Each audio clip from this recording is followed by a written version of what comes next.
Meu nome é Carla e eu sempre sonhei em ser mãe. Quando finalmente descobri que estava grávida, parecia que o mundo tinha parado por alguns segundos. Eu chorei, o Rodrigo chorou, foi um momento que eu jamais vou esquecer. Nós dois estávamos radiantes e mal podíamos esperar para contar a novidade para nossas famílias. No começo, tudo parecia perfeito. Meus pais ficaram emocionados, meus amigos me mandaram mensagens carinhosas, e o Rodrigo me abraçava toda noite dizendo que já amava nosso bebê mesmo sem saber se seria menino ou menina. Eu me sentia realizada. Mas, como em toda história que parece perfeita demais, havia um detalhe que logo se transformaria em um grande problema: a minha sogra, Dona Helena. Helena sempre foi uma pessoa intensa. Desde que comecei a namorar o Rodrigo, percebi que ela tinha uma necessidade de estar no controle de tudo.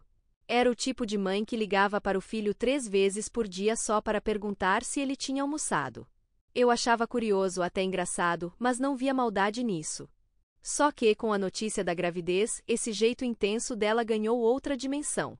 Na primeira visita depois de sabermos da gestação, Helena chegou em casa com uma lista de nomes para o bebê.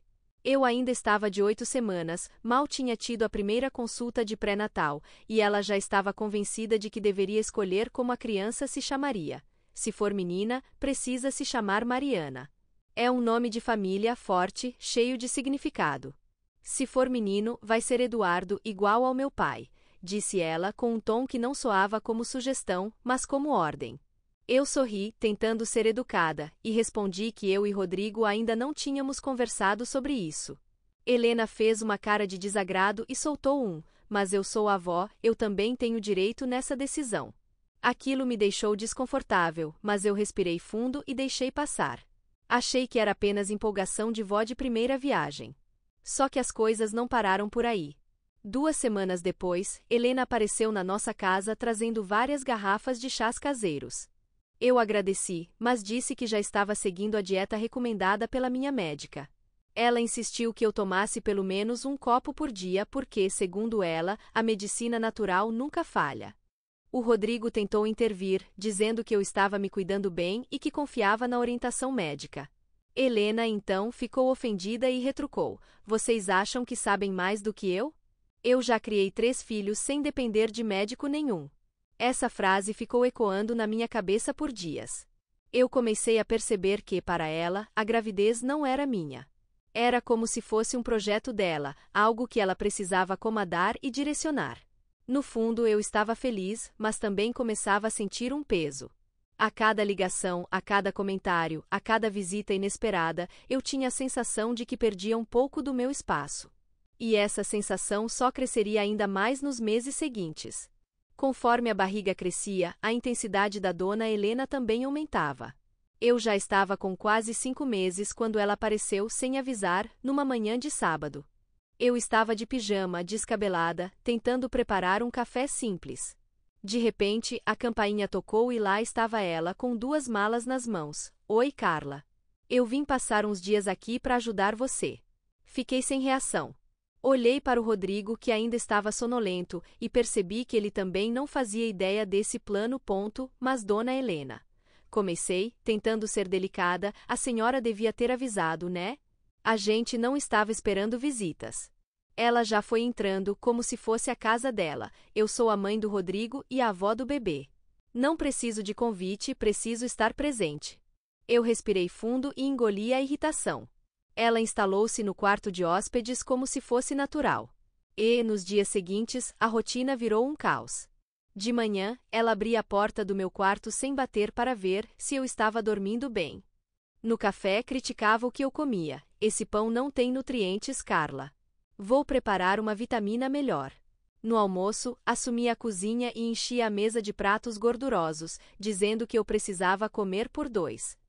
Eu tentava explicar que minha médica tinha me orientado a manter equilíbrio, mas ela retrucava: essa médica quer que o bebê nasça fraco. Eu sei o que é bom. Numa dessas conversas, cheguei a perder a paciência. Dona Helena, eu agradeço a preocupação, mas eu vou seguir o que minha médica mandar.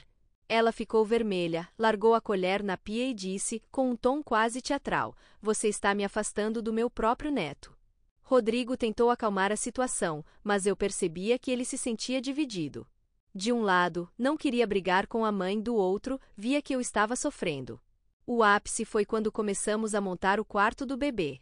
Eu e Rodrigo tínhamos escolhido uma decoração simples, em tons claros, com móveis funcionais. Helena, por conta própria, mandou fazer um berço enorme, cheio de enfeites, que simplesmente não cabia no quarto. Mas mãe, a gente não pediu esse berço, disse Rodrigo, tentando manter a calma. Não pedi, mas fiz. Esse é o berço que meu neto merece. O quarto é pequeno? Então tirem essa comoda inútil. Aquilo me deixou furiosa. Eu tinha passado semanas planejando cada detalhe, escolhendo cada peça. Era um sonho meu, nosso.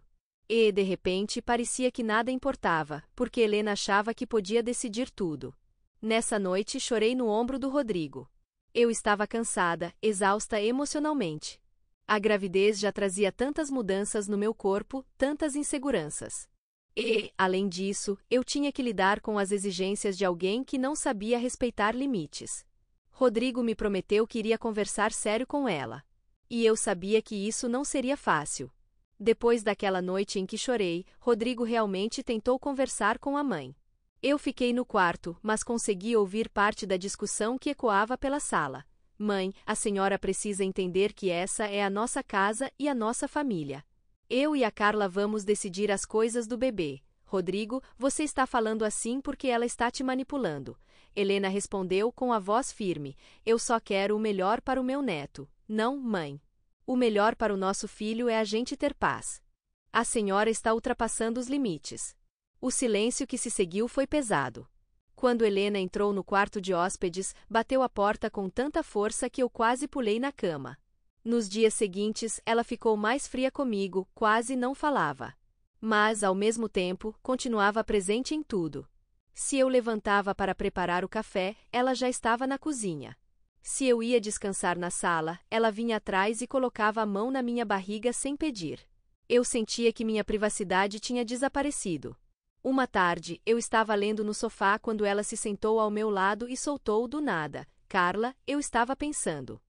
Quando o bebê nascer, eu quero que ele passe pelo menos os 3 primeiros meses comigo, na minha casa. Achei que tivesse ouvido errado. Como é que é? Perguntei, tentando manter a calma. Eu tenho mais experiência. Você ainda é nova, não sabe cuidar direito de um recém-nascido. Eu vou ajudar e o bebê vai ficar melhor comigo. Eu fiquei sem palavras. O coração disparou e senti um calor subir pelo corpo. Antes que eu respondesse, Rodrigo entrou na sala e percebeu meu estado. Perguntou o que tinha acontecido e eu contei. Ele olhou para a mãe incrédulo. A senhora não pode estar falando sério. O bebê vai ficar com a gente, claro. Helena levantou-se e ergueu a voz. Eu sou a mãe do Rodrigo e vou ser a avó dessa criança. Eu tenho direito. Foi a primeira vez que vi Rodrigo realmente perder a paciência. Ele levantou também e disse firme: Não, mãe. Direito tem eu e a Carla. A senhora está confundindo tudo. A tensão era tão grande que eu comecei a tremer. Era como se a cada dia Helena tentasse tomar para si um papel que não lhe cabia. E, no fundo, eu sentia medo. Medo de que, de alguma forma, ela tentasse de fato afastar meu bebê de mim. Naquela noite, Rodrigo e eu ficamos conversando até tarde. Ele disse que, se fosse necessário, pediria que a mãe voltasse para a casa dela. Eu sabia que isso seria doloroso para ele, mas também sabia que não podíamos continuar daquele jeito. Eu deitei e senti o bebê mexendo, como se respondesse a todo o estresse que eu estava vivendo. Coloquei a mão na barriga e prometi em silêncio que faria de tudo para protegê-lo. Depois daquela conversa tensa, Rodrigo finalmente tomou coragem e pediu para a mãe voltar para a casa dela. Ele falou de forma firme, mas respeitosa. Mãe, eu amo a senhora, mas esse não é o jeito. A senhora está nos sufocando. A Carla precisa de paz e eu também. O bebê vai nascer logo e queremos que seja um momento feliz. Helena chorou, disse que estávamos expulsando ela e que nunca imaginou ser tratada assim pelo próprio filho. Eu fiquei em silêncio, tentando não chorar também, mas, no fundo, sentia um alívio. Ela arrumou as coisas de má vontade e foi embora no dia seguinte. Eu achei que a situação tinha se acalmado, mas estava enganada. 2 semanas depois, aconteceu algo que eu nunca vou esquecer. Estávamos no chá de bebê que organizamos com muito carinho. Convidamos apenas pessoas próximas, família e amigos. No meio da festa, Helena fez um discurso sem que ninguém pedisse.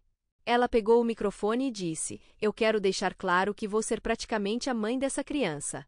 A Carla é inexperiente, não sabe o que está fazendo.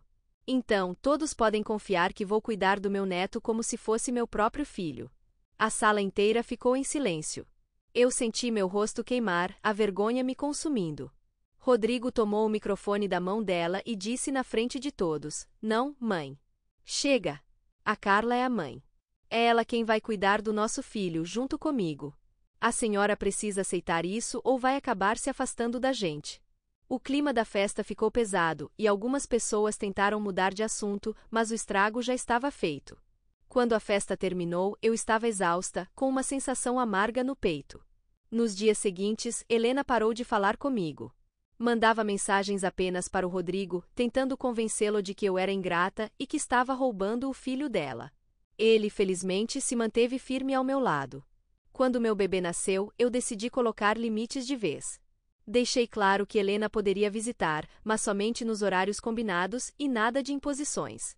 Houve choradeira, drama, acusações, mas eu não recuei. Eu precisava proteger meu espaço, minha saúde mental e, principalmente, meu filho. Hoje, olhando para trás, vejo que aquela fase me ensinou muito. Aprendi que colocar limites não é ser mal educada, é se proteger. Aprendi também que, por mais difícil que seja, às vezes é preciso dizer não até para pessoas da família. Rodrigo e eu ficamos mais fortes depois de tudo. A relação dele com a mãe nunca mais foi a mesma, mas, aos poucos, ela foi entendendo que seu papel era de avó, não de mãe. Ainda é uma convivência complicada, mas agora eu sei até onde posso permitir que ela vá. No fim das contas, minha gravidez não foi só um período de esperar um bebê. Foi também um período de aprendizado, de descobrir minha própria voz e de entender que ser mãe começa antes mesmo do nascimento. Começa quando a gente decide proteger o que é nosso, custe o que custar.